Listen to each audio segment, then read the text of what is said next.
It's Ticklish Business, the podcast devoted to honoring and deconstructing the world of classic cinema. As always, I'm your host, Kristen Lopez. And we are starting Halloween a bit late. That seems to be the common refrain for this show. This episode was technically reserved for September, which is why you're going to hear a lot of references to the month that's already passed. But due to issues behind the scenes, it's coming out now. And thankfully, it still fits the Halloween theme. Woo! I don't have good ghost sound effects, so you're stuck listening to me. But in honor of our centennial star of the month, Teresa Wright, back in September, we're going to kickstart October by having Drea Clark and I talk about Alfred Hitchcock's 1943 drama, Shadow of a Doubt. Do you know the world is a foul sty? Do you know if you ripped the fronts off houses, you'd find swine? I don't want you to touch my mother. So go away, I'm warning you. Go away or I'll kill you myself. Your hands. Oh, let me go, Uncle Charlie. Let me go.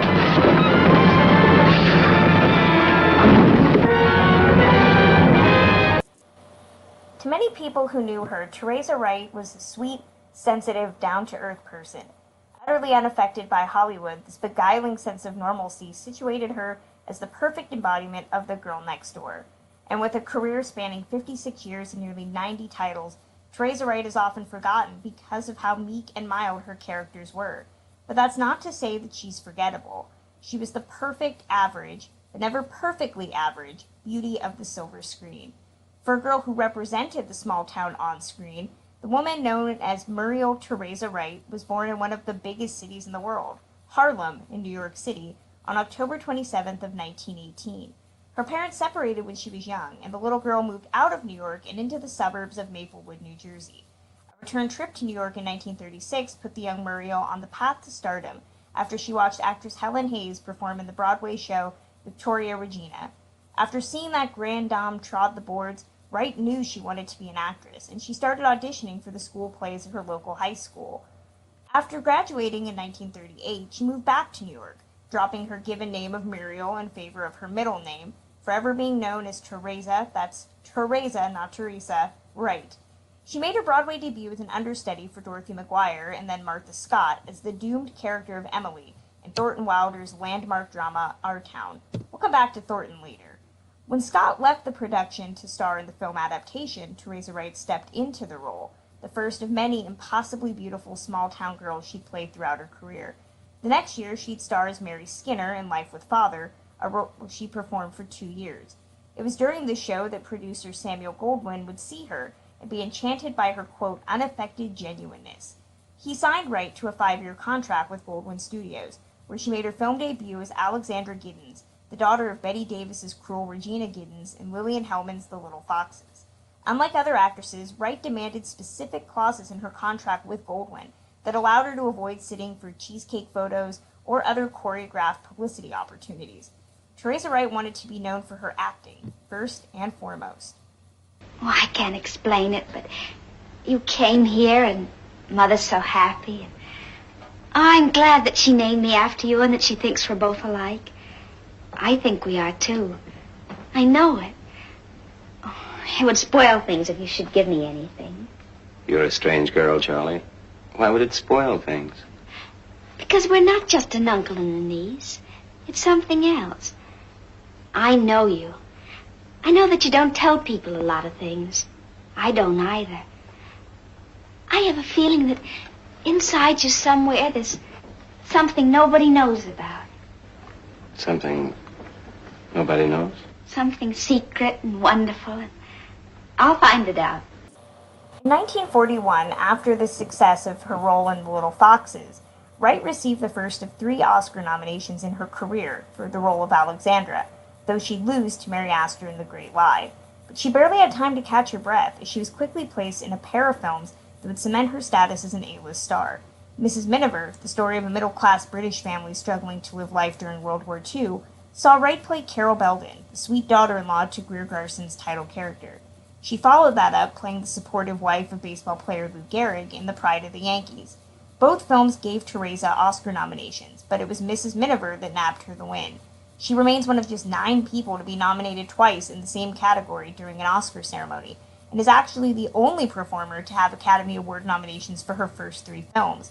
But she wasn't happy. She felt that her career kind of stagnated, and she went to a role far darker than her trio of breakout performances. In 1943, she starred in Alfred Hitchcock's Shadow of a Doubt, where she plays the naive niece to a possible serial killer played by Joseph Cotten.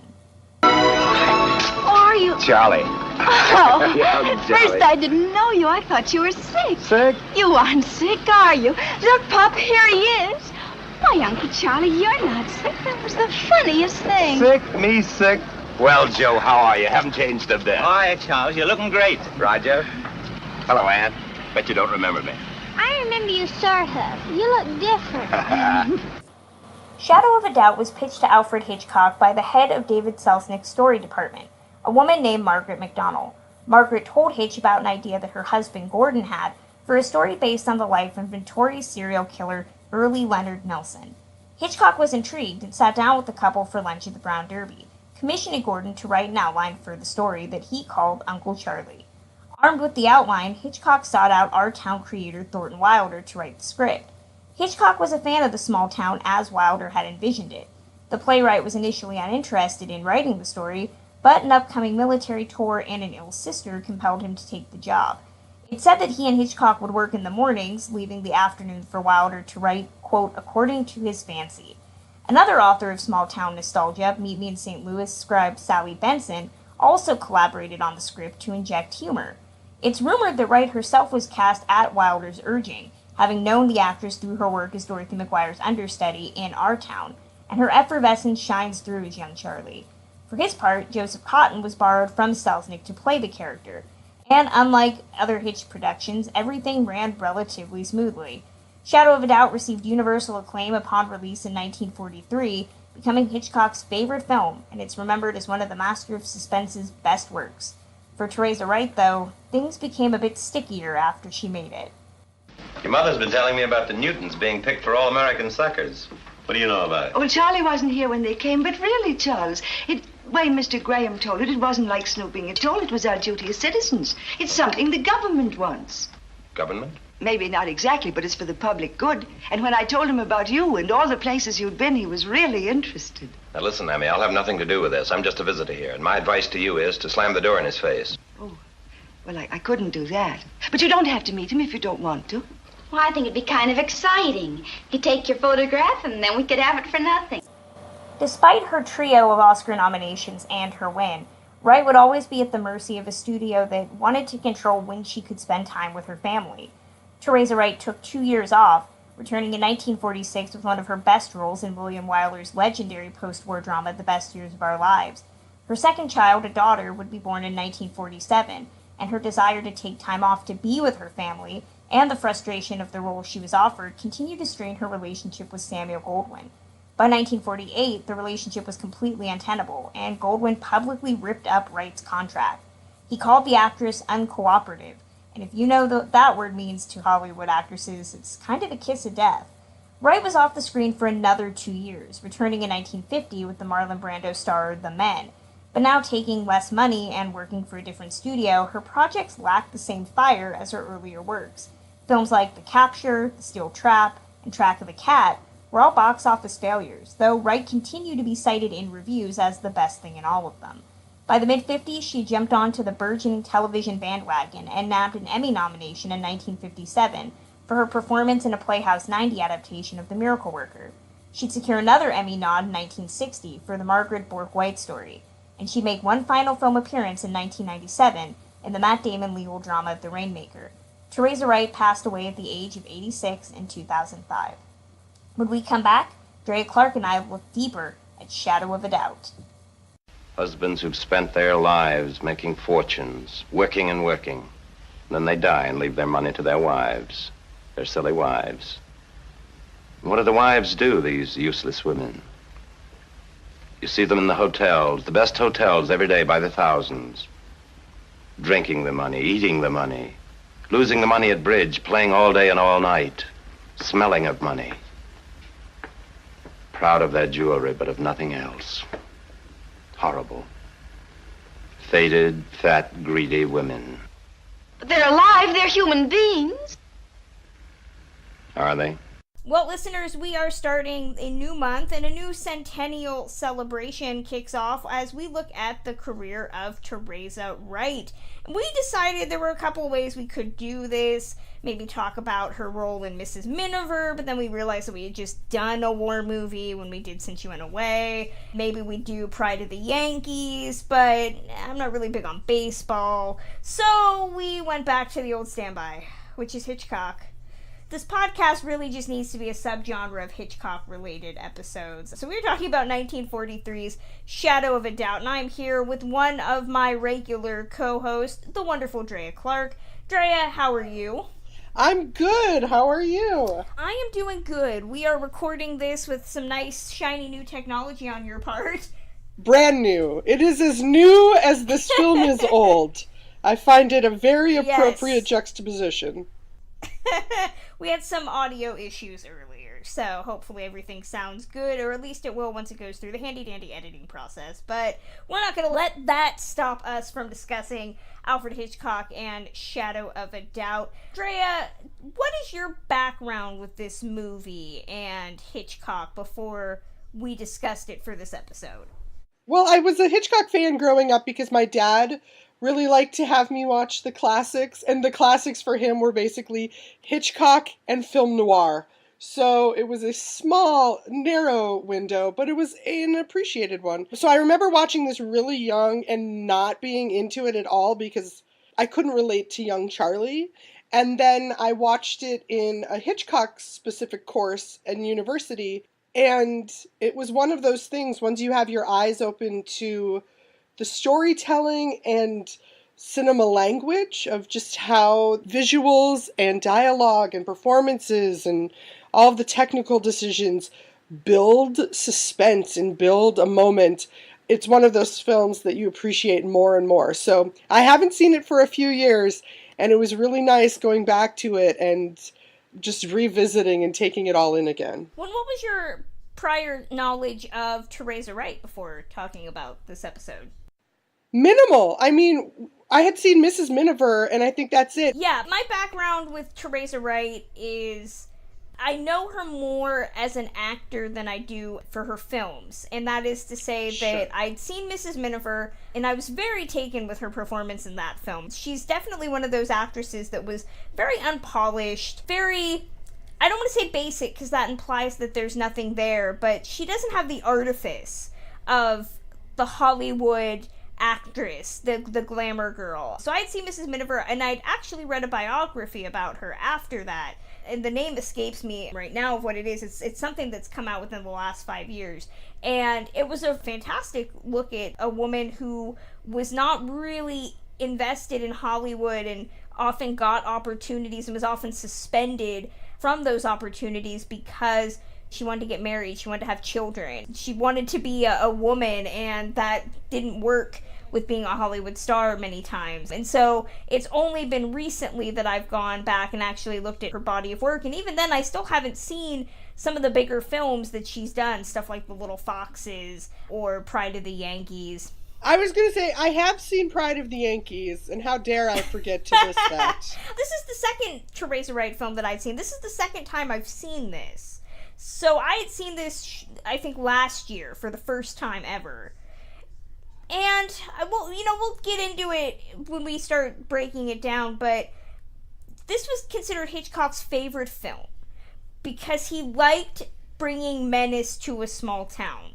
But this isn't my favorite Hitchcock film. Well, that's what I find. I think I mentioned to you how intriguing it is to me that he numerous times said that this was his favorite films out of the ones he directed, because I don't know if I know anyone where this is their favorite Hitchcock. And analyzing that, I mean, you could dig into for years. I do like you phrasing it as terrorizing a small town, because that is a very Hitchcockian love. He loves to dismantle the small towns in there. And that this particular one was crafted in part by Thornton Wilder, the king of small towns, makes it even more of a... I liked that part of it. But yeah, it being his own favorite is really interesting. Yeah, I can't say this is my favorite. It does have a lot of the tropes that Hitchcock would end up exploring. The concept of, like, the perfect murder that comes through a lot. The duality, the young woman who is at the mercy of an older man and having to navigate that. I feel like this is a really great test case of stuff that he would build upon in other movies. For sure. I say that this isn't my favorite. That's not to say that I dislike it at all. But it does feel very intimate. You know, it feels like a small play or something. Like most of his movies, I guess. Of course. The other thing, too, is you forget how many movies he made, how wonderful all, if so many of them were, and that he was doing it over a couple decades. So thinking of this being in the sort of mid-40s and like 15 years before Psycho, I mean, the person who made Psycho also made this. They're almost another generation of filmmakers within one career. Yeah, and that's the thing I think is really great about this movie, is that he's taking a lot of the things that were happening outside society, and he is British, so he's seeing the war from a totally different angle, and he's taking all of the elements that he already likes and enjoys and just puts them in one little hour and 40-minute movie about a young girl who thinks that her uncle is a murderer. And there's a lot of intrigue in there. I think that the best place to start is with the relationship between the Charlies. There's a lot of duality in this, and that happens with most Hitchcock films, whether it's the two murderers in Rope or Strangers on a Train, the use of mirrors, all of that. He loves that duality. But here, it comes through in a way that is both mental, they're almost psychic with each other. Charlie goes to put the telegram out to Uncle Charlie to bring him to town because she feels that her family needs some sort of miracle, and he's already coming, almost as if they're calling to each other. But then there's also the biological duality, which is that they share a lineage, you know, that they are uncle and niece, and so it leads to this really weirdly incestuous relationship. Yes. Was that just me being a creep?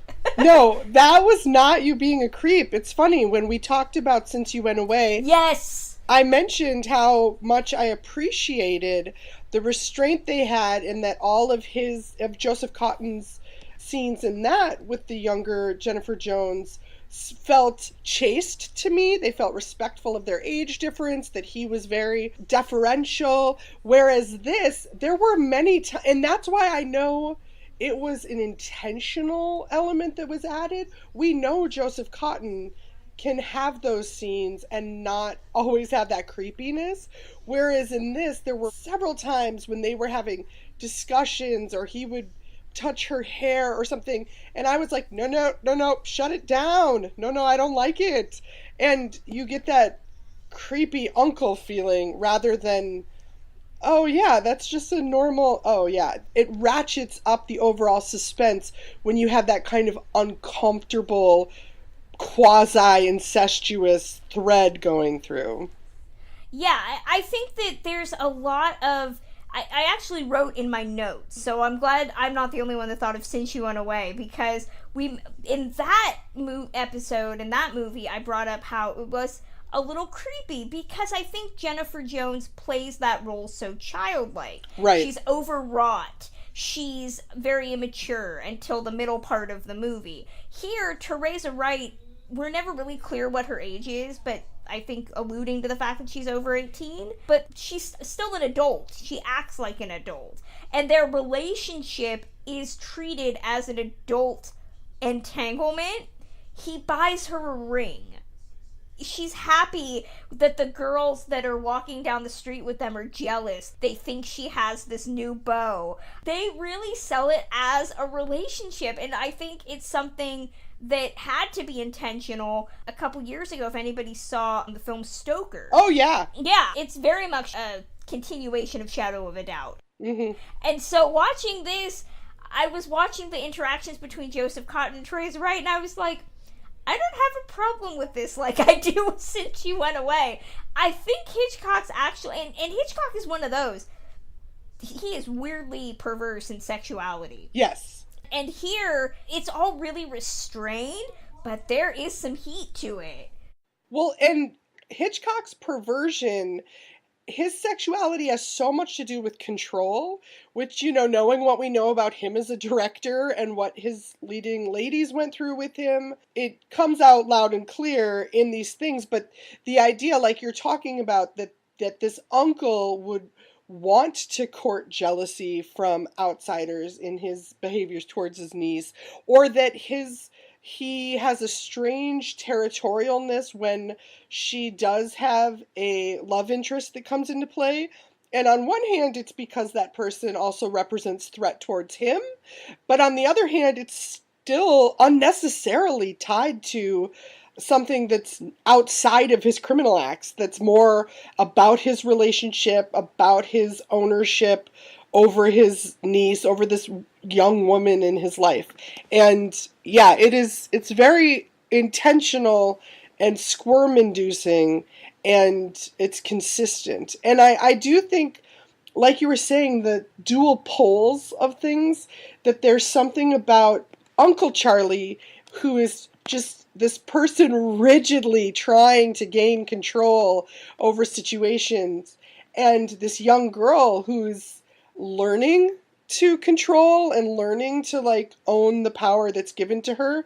And I find that the most interesting duality in this film, but it is something that stands out from all of his films.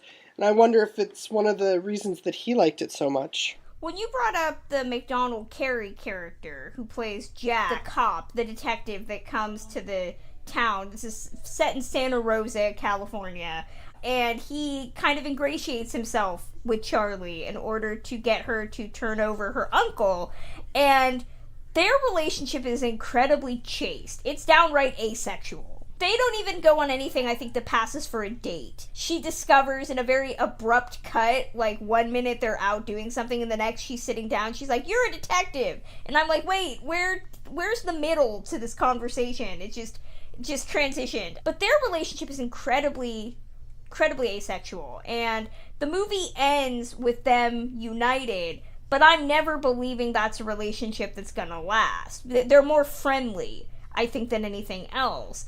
Whereas what makes the relationship between Charlie and Uncle Charlie, I'm going to say it hot, and I hate to say that, but it is it's that concept of, like, she's known her entire life. It's that weird, going back to that biological connection between them. And Hitchcock's really making you feel, like, horrible for even thinking, like, hey, maybe these two crazy kids can get together. And then you're like, oh, wait, no, that's her uncle. Well, I certainly was never rooting for them in any way. I'm sure there is a disgusting, weird, like, fan-fiction-y world that roots for that. There is a subsection of Reddit that really enjoys that thread. I was never rooting for them, but I do know what you mean. I was wondering if something would happen. But it's interesting because as much as the tangible threads of their strange, twisty relationship are very present and recognizable and believable, a lot of the characters in this and how they respond and their motivations, to me, are implausible in that kind of theatrical way that you alluded to earlier, that this has a very stage feel almost for something that still feels about this town and is cinematic. Because with MacDonald Carey, for example, you never really see the growth of their relationship, and that's fine. A lot of movies mishandle love stories.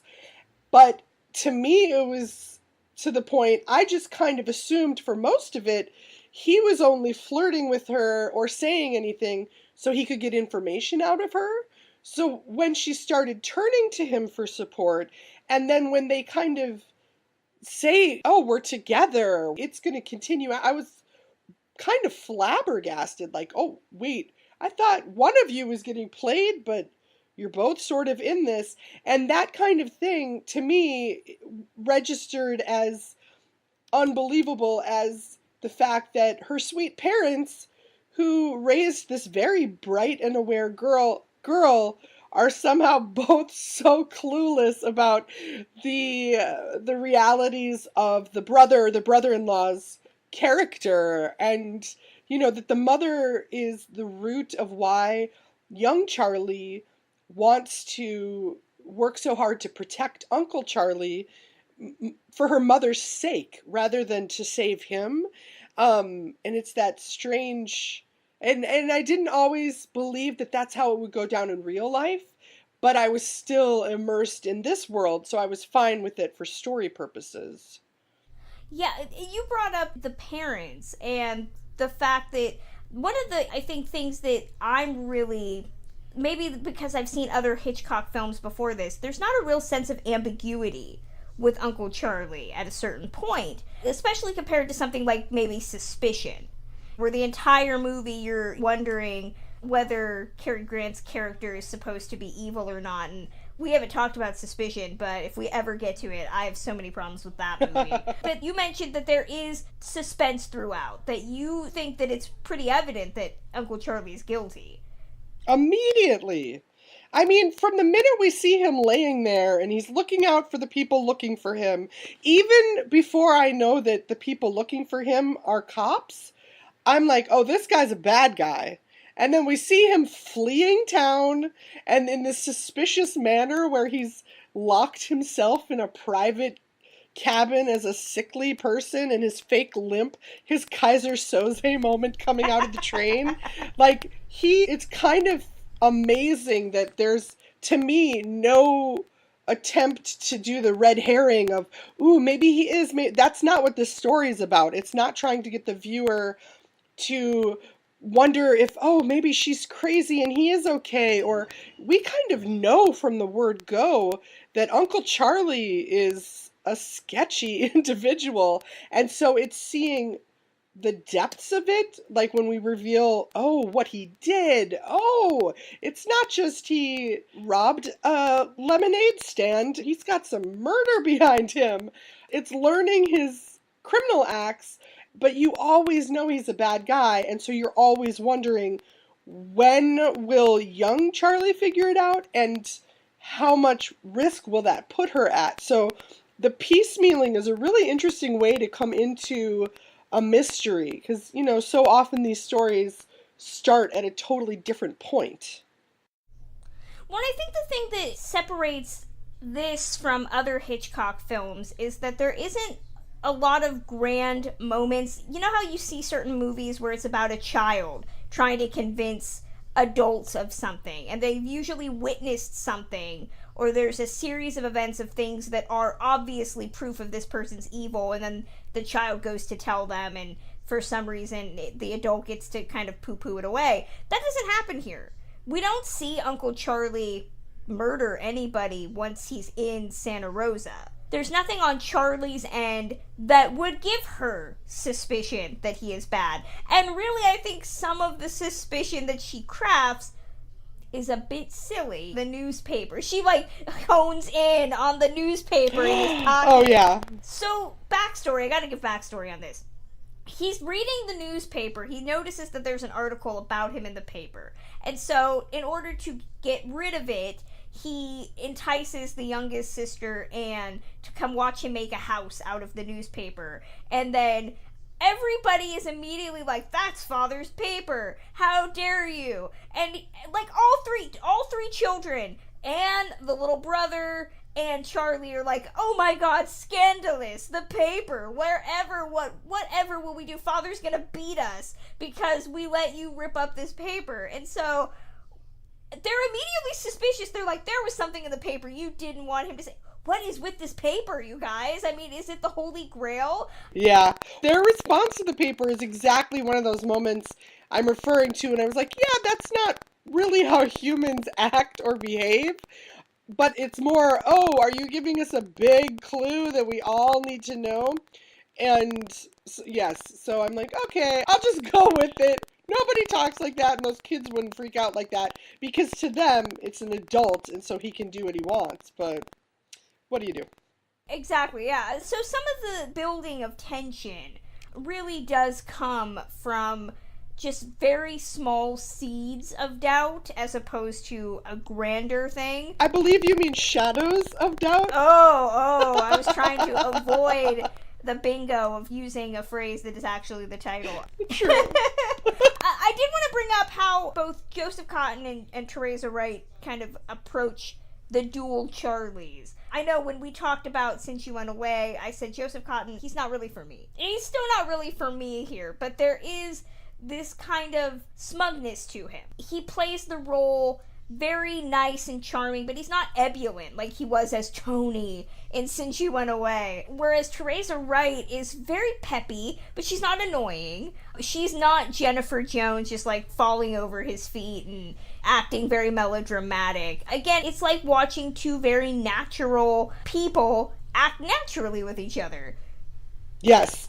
I think, well, as you know, I will take Joseph Cotten in whatever flavor I can get him.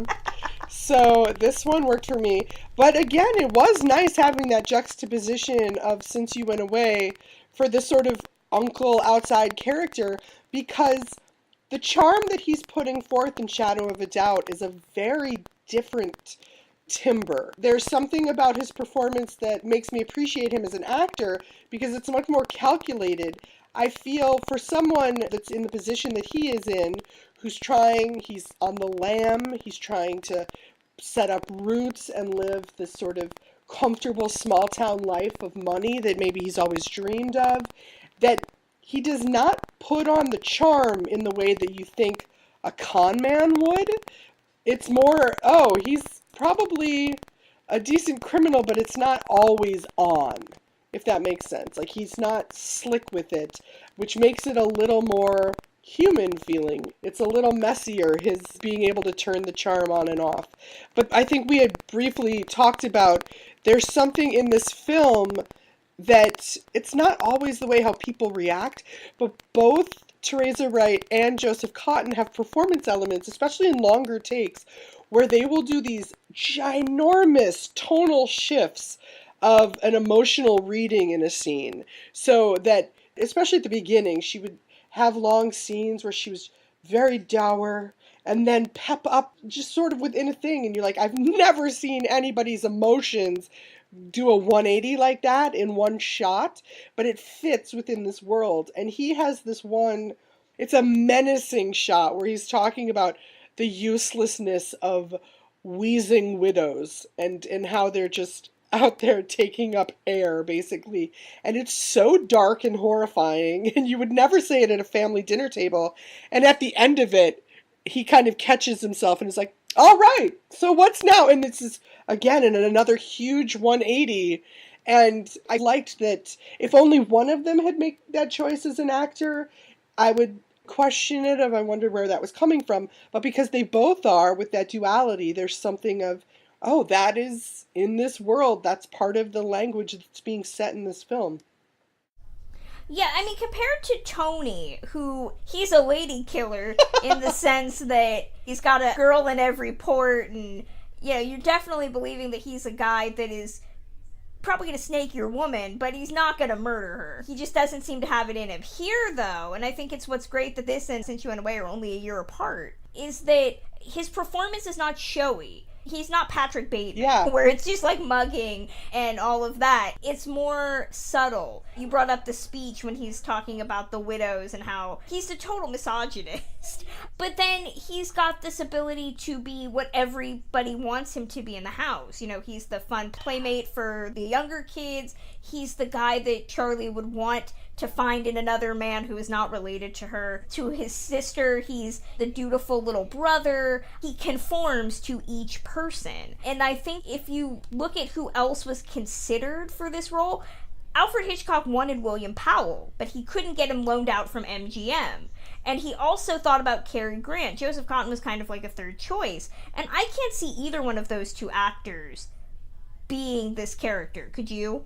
I feel like Cary would be, and I think he has terrific range, and I love him as an actor, but no, you're right. I don't think he could have that correct level of slime and the duplicity of character. I feel like he's more of a straightforward. And he also seems, in a strange way, too worldly for this world. Does that make sense? Yeah, Cary Grant had 2 years before this done Suspicion, which was a movie based on who you read, and there were so many different stories. Either he couldn't be the villain because of his persona, or he didn't want to, or Hitchcock didn't want him to, or they did and the studio didn't want it. Regardless, there was a lot of different thoughts about whether he could convincingly play a villain. And so I feel like if Cary Grant had been in this, then we would have had to change the end.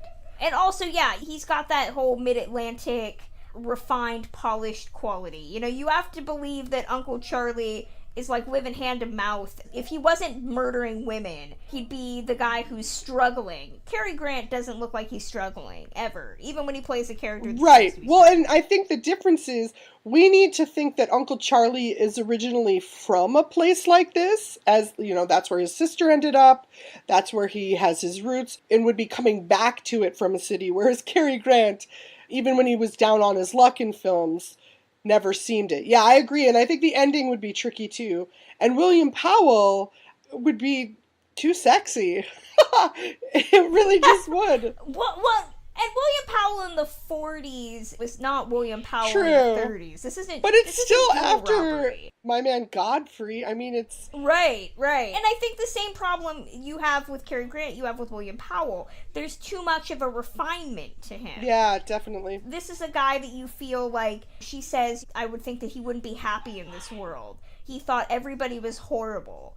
And I don't get that from Cary Grant or William Powell, that they would have such a bleak outlook on the world. Joseph Cotten, I could see that. I did want to bring up that this movie tries to go a little psychological, not in a way that, like, Spellbound is very psychological, trying to pinpoint what makes evil. And Hitchcock was very fascinated by this. This movie dabbles in that a little bit, alluding to the fact that as a child, Uncle Charlie suffered a head injury, and that might be why he's evil, which I'm like, I think we disproved that relatively early on, like that head injuries don't make you a mass murderer or a murderer at all. But it did lead me to find out that this character is actually based on a real person. In Shadow of a Doubt.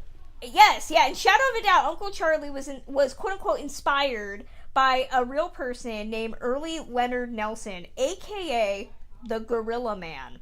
Sure. Oh, yeah. He was also known as the Gorilla Killer and the Dark Strangler, which I am so surprised nobody has made a movie about that. But he's supposedly considered the first American serial sex murderer of the 20th century.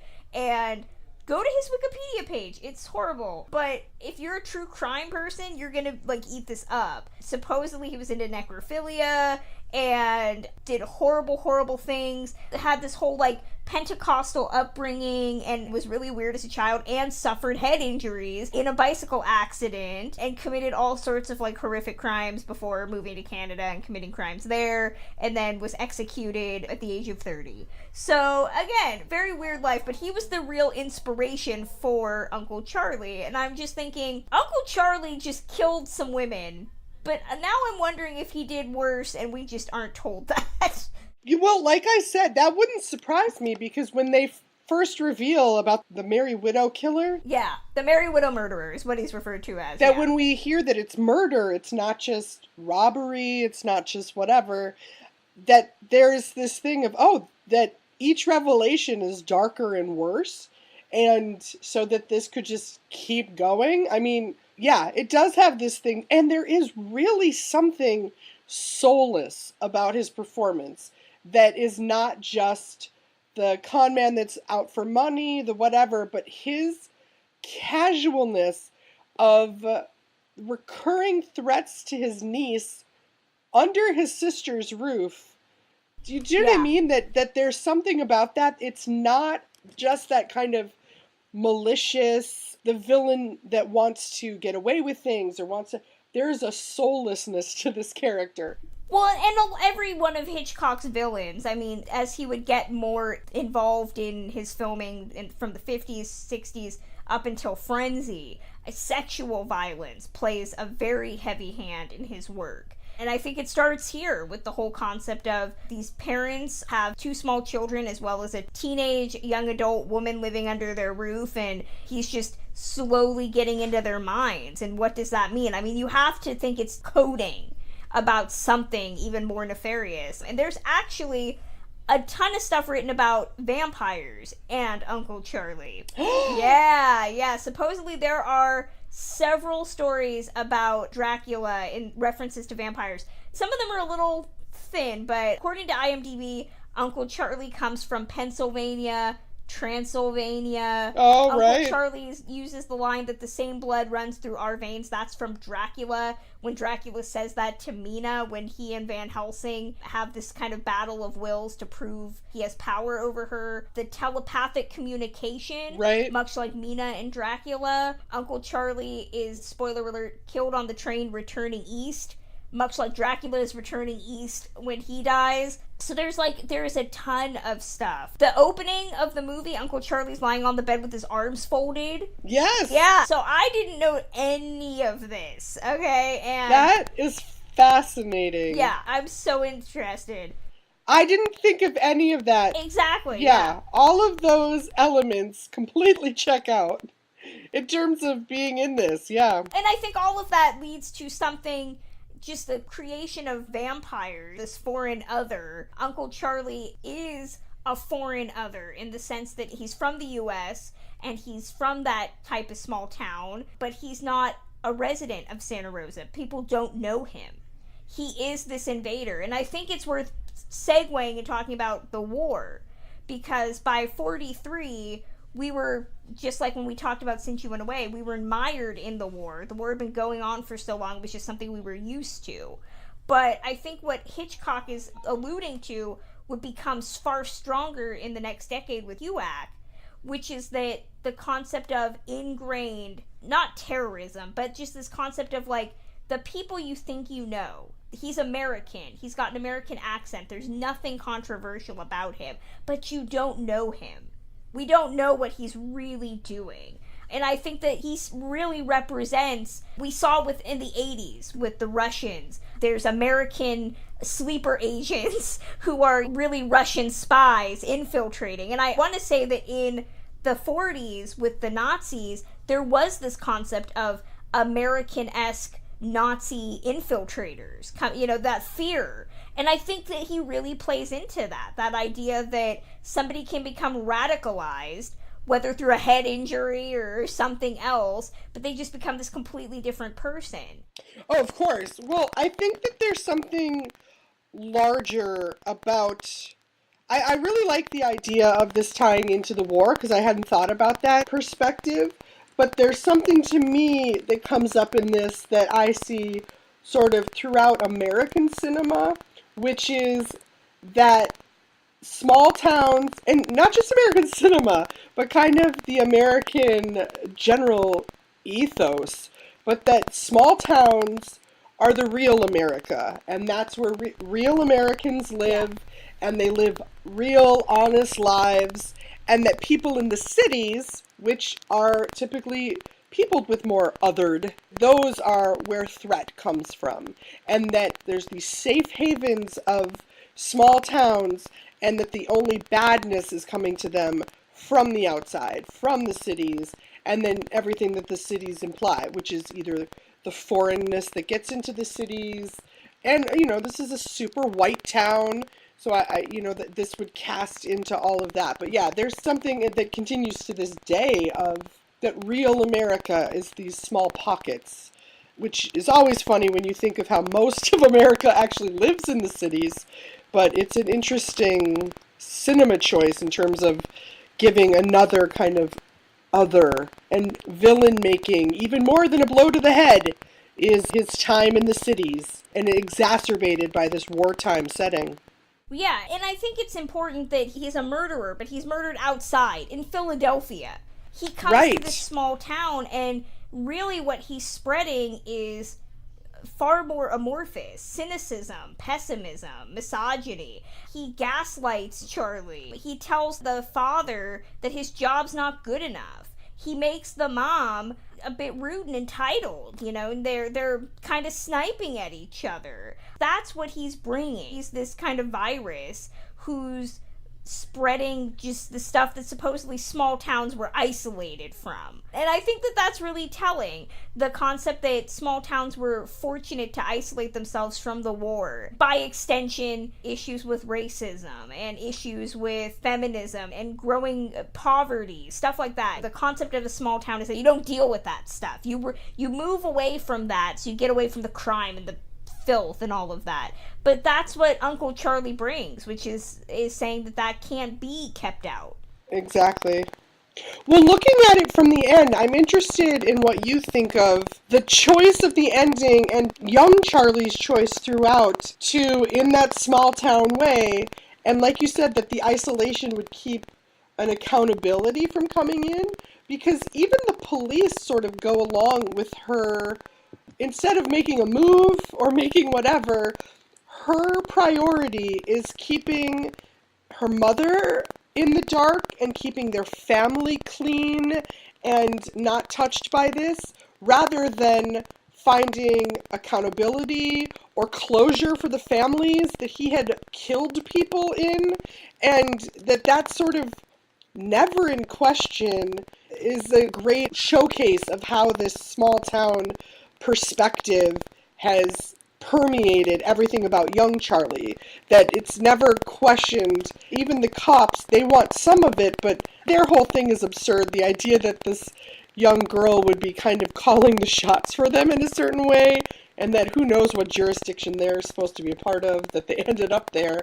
But I did puzzle over that her thinking from the beginning was much more about protecting her own family than getting any kind of justice. I mean, they're the typical American family, right? They're the ones selected by the detectives for the photos. Supposedly, the cover that the detectives have is that they're taking photos of this all-American family. And that's really what Charlie wants to protect, their reputation. Because if you think about it, in a small town, if one person in a family is perceived to be a murderer, perceived to be damaged, especially in the time where the concept of evil is still being tied to genetics, it must be the family that's rotten. The whole family must be this way. So it is, I think, a sign of the times that Charlie's whole thing is, not about returning him to a court of law or authorities. It's protecting the sanctity of the home in America. And her mother specifically, she treats her mother like she's some poor child who's not going to be able to understand that her brother is a murderer, because again, it goes back to the fact that the parents were raised in the 1800s, which Charlie considers this magic time. It's almost like watching Midnight in Paris again. The whole concept of like each generation thinks the subsequent generation was the best. But it goes back to there's a lot of superstition in this movie too. The dad tells Uncle Charlie not to throw the hat on the bed because it signals trouble. And it's not just trouble for Charlie herself, but it's trouble for Uncle Charlie because it brings the detectives. And by extension, America. This whole concept of like, if we go against the old ways, we're gonna bring trouble in on ourselves. Interesting. We'll save the end for the end, because I do have one big issue that ties into what you were bringing up with the whole concept of, like, never getting justice. I did want to bring up Teresa Wright, because I don't think we've really looked at her as a performer in this. She had done some big performances, but this is her movie. I mean, she holds this on her shoulders. And you brought up that she's this really bold character who's not a victim.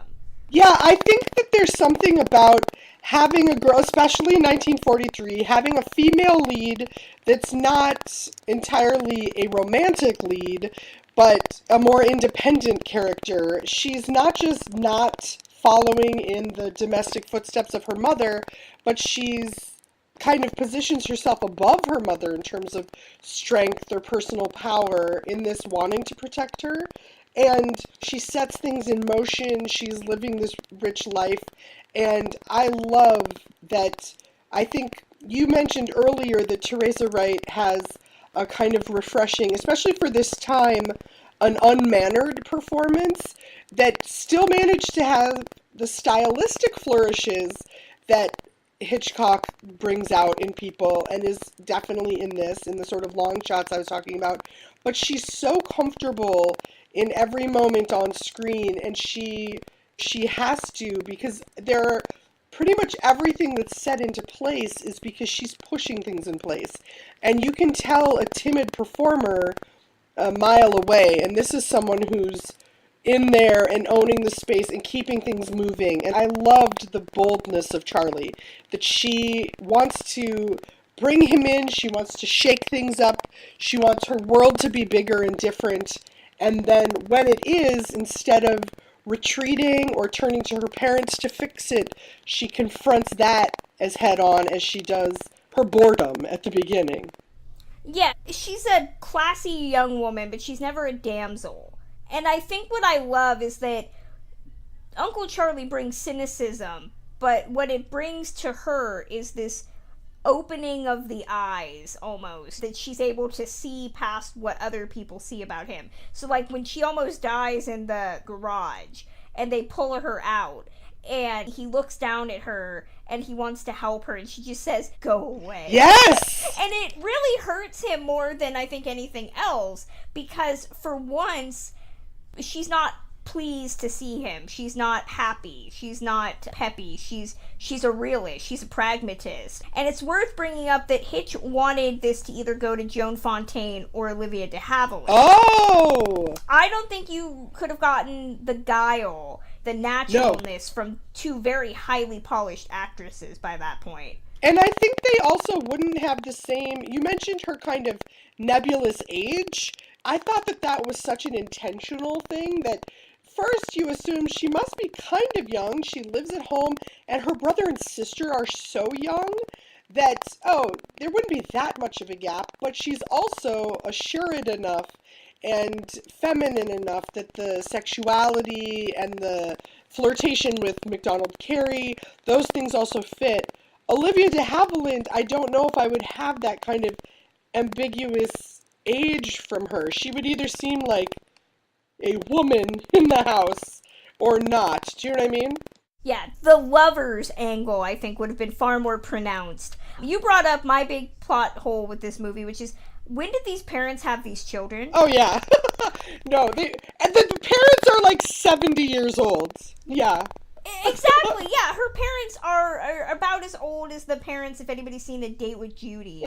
Wallace Beery and the mom and that having Jane Powell and like a little boy. And you're like, when did these parents have these children when they were 70? Yeah. I'm not understanding. But there are other characters in this movie, and we'll touch on them very briefly. Good, because my two favorite characters have not yet been discussed. Which are? Well, obviously, you know me at this point, and you know that my number one favorite character in this entire film was the waitress in the coffee shop or in the bar when the two Charlies have this really tense showdown in a booth. And she is so incredible and so strange and such a perfect, weird character moment. She's so committed to it. We talked about Shirley Temple's friend in Since She Went Away, who didn't speak. And then in this movie, we have the waitress who shows up, and she looks to be about maybe 17, but she acts like she's 45 and led like a hard life, and like she's outlived two husbands. She's put her kids through it. No, that is the Drea Clark special, is that kind of character, and that girl was perfection. She acts like a 45-year-old diner waitress, and she's talking about how I wouldn't have thought to see you here. I work here. I got fired from my other job, and then, Teresa Wright puts the ring on the table, and she's like, I've always wanted a ring like that.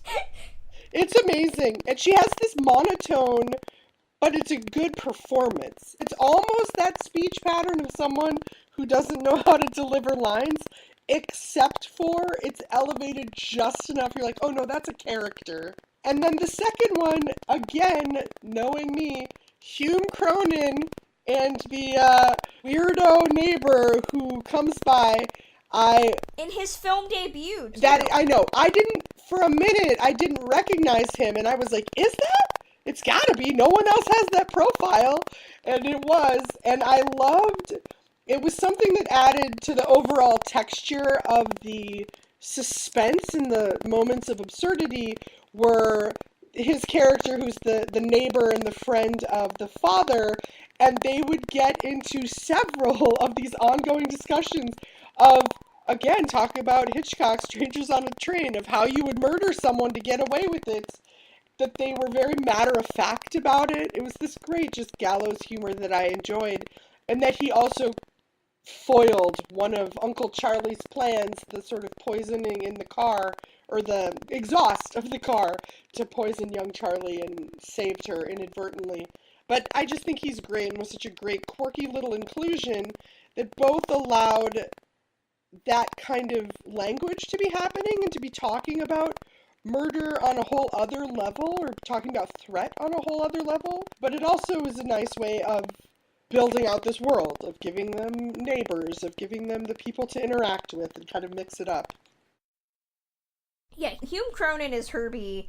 That's the sweetest, happy murderer, I think, in the world. Like, he shows up to their dinner while they're eating dinner, and he's very, very concerned about the fact that they're eating dinner earlier. But he's also like, I was out picking mushrooms. I thought that I could totally kill you with these. And again, just the most pleasant murderer you could ever find. I thought that was very, very funny. But yeah, they really pepper out this world in an R-Town kind of way. And Patricia Collins, who I just watched in another movie from 1943, she was in Tender Comrade, which I just watched with Ginger Rogers, and she gets kind of short shrift in that movie, and she's got a really great plot. Here, I think she gets equally short shrift as the mom, who is, again, considered this porcelain doll who can't have anything bad happen to her, and she's very mired in the past and remembering things from when her and Uncle Charlie were very little, and it's just kind of keeping that flame alive. Before we talk about the end, we should touch on the fact this was a box office failure upon release, which is very disappointing, but not surprising for some of Hitchcock's films, at least the more successful ones. I think of this in, like, Rope. But it was nominated for an Academy Award. It was nominated for Best Writing Original Story by Gordon MacDonald, and did not win. If anybody would like to know who the winner was, the winner that year was The Human Comedy. Huh. For original story? Yeah. The More the Merrier, Shadow of a Doubt, Action in the North Atlantic, and Destination Tokyo were nominated, but The Human Comedy that's the Mickey Rooney movie, right? I was like, okay. I must be thinking of the wrong movie. Yeah. I can only think of the Mickey Rooney film. Huh, alright. There's that. Well, there you go. Exactly, we have nothing to say about that. Well, we never can. Yeah. But Shadow of a Doubt and The More the Merrier were not worth win. Okay, you know what, I can't with the Academy right now. It's just making all sorts of bad decisions, even today. So, we did bring up the ending. So, Uncle Charlie dies, and the movie ends with his funeral. And the thing that I was really taken by, we know that the code said that bad guys have to be punished. But the secret really dies with him. And, I mean, young Charlie knows, and MacDonald Carey's character knows, but there's never any justice. And in fact, Charlie kind of plays this as a mercy killing. He wouldn't have been happy in this town. He hated the world. And Hitch wanted to focus on the concept of we always destroy the thing that we love. But I don't know if that necessarily works for me nowadays. I'm just like, I wanted something. I wanted everyone to know that he was just like a horrible human being. I don't know. Maybe I shouldn't have expected that. No, I'm with you. Like I said, it was kind of niggling at me the whole time that it's never once a concern, or even brought forth by the two police characters, that justice needs to be served, and that they're also complicit in wrapping it up at the end. I mean, obviously we've seen other films where everyone sort of decides to take the secret with them. That's your sort of Murder on the Orient Express. But the idea of, in this instance, it doesn't sit right. And it is funny because I read her justifications for he wouldn't have been happy made sense to me more on the level of a young woman who has killed a human being that she was related to and needs to justify that in her brain so she doesn't go crazy. So that, I was like, I can see why Charlie, also, she can't talk to her parents about it. Like, I hope she stays with MacDonald Carey, or he's going to leave and she's going to live her whole life with this enormous secret, both of Uncle Charlie's axe and her own. So I really do hope those crazy kids make it work. Exactly, yeah. Just like, okay, it's a little bit of a muted expectation when all is said and done. It just kind of ends. There's no grand bombast, there's no third act cinematography extravaganza like other Hitchcock films. So it's unique. It's a unique ending. I think the uniqueness of the ending is the perfect capper to a prime whodunit where we always knew who did it. I think it's that same uniqueness of the general storyline. Listeners, let me know your thoughts on Theresa Wright, Alfred Hitchcock, Shadow of a Doubt, all of that. You can email your thoughts to me at ticklishbiz@gmail.com, and we'll read them on the next episode. Drea, where can fans find and get in touch with you before we see you again soon? I am on Twitter at the Drea Clark, and that's probably the best. I'm posting a lot right now about the LA Film Festival, and then random other film observations the rest of the time. And we will have Drea back on in the next couple of weeks to do other episodes, so it's fun alternating, and I promise we won't get another Joseph Cotten film for you next time. Or maybe we should. My loss. Keep it going. I'll only talk about Joseph Cotten. Just to throw out a brief audio note, I greatly apologize for the audio issues. We're still working out the kinks of having Drea record using Skype. So hopefully it was not too harsh on your ears. But that's going to close out this edition of Ticklish Business, this very delayed episode of Ticklish Business. You can always listen to Ticklish Business a variety of different ways, either at ticklishbusiness.podbean.com, via Stitcher Radio and Player FM, or on iTunes. If you are listening via iTunes, please consider helping the podcast out by leaving a rating and review. As always, you can contact me directly with questions, comments, suggestions for future movies at ticklishbiz, that's B-I-Z, at gmail.com, or visit me at my official website where I discuss classic films regularly, journeysinclassicfilm.com. The podcast is also on Twitter at ticklish_biz. Want to learn more about upcoming episodes or hear exclusive content before anyone else? Then consider supporting Ticklish Business via Patreon. Right now, patrons can get access to a wealth of amazing perks, and all your donations go right back into making Ticklish Business the premier classic film podcast it is. If you become a patron right now, you can listen to episodes of my 2 new supplementary shows. Co-host William Bibiani and I look at how Hollywood talks about itself in cinema with the show based on a true podcast. There's an episode out right now where we talk about the George Reeves murder and the biopic Hollywoodland. We're gearing up to record our Halloween episode looking at the film Shadow of a Vampire, about the making of Nosferatu. You can also hear Adam Kautzer and I talk about the 1956, 1985, and 2018 versions of The Bad Seed on our other show, Doubled Features, which looks at the features Hollywood films again and again. You can also check out all my past content that's on there, including my interviews with author Alan K. Rode and TCM tour guide Sarah Louise Lilly. If you're interested in becoming a patron or just learning more, head over to patreon.com/ticklishbiz. And if you want to hear more about the stars in my centennial celebration, and you're a member of TCM's exclusive fan club TCM Backlot, then you can read my year-long series about the stars spotlighted here as I discuss films and information that you won't hear on the show. But next time, Drea and I might actually be back. I'm not really sure how scheduling is going to go, so I'm not going to release that episode just yet in terms of telling you what it is. So I'll just go off of the schedule in terms of recording. So you're going to hear Samantha Ellis and I as we celebrate Halloween by going into the Twilight Zone. That's right, we're going to be talking about our top 3 favorite episodes of the Rod Serling classic, as well as the I believe it's 85. Do not quote me on that, and I don't have access to checking right now, but we're going to be looking at the film version as well, so it should be a very, very spooky episode, and you can hear it next